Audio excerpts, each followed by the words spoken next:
Alam mo ba na noong late 80s at early 90s, ang mga bata sa probinsya ay gumawa ng yoyo mula sa baon ng niyog na nakatalo pa sa mga mamahalin na imported? Sa mga nayon ng Pilipinas, naging obsession ang yoyo. Hindi lang simpleng laruan ito. Ito ay naging simbolo ng galing at talino. Ang mga lokal na manggagawa ay gumagamit ng baon ng niyog, kawayan, at improvised na lubid para gumawa ng mga yoyo na mas magaling pa sa mga galing sa labas. Sa mga paaralan, ang yoyo competitions ay parang World Cup. May mga komplikadong rules, rankings, at mga trick na may sariling pangalan. Ang inyong skill sa yoyo ay tumutukoy sa inyong lugar sa playground hierarchy. Maraming pamilya ang naging yoyo makers bilang hanap buhay. May mga traveling performers na pumupunta sa iba't ibang lugar para magpakita ng mga trick. Ginagamit pa ng mga guro ang yoyo para sa physics lessons.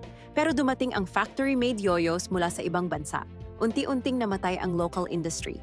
Ngayon, alaala na lang ang panahong creativity ang nangibabaw kaysa commerce.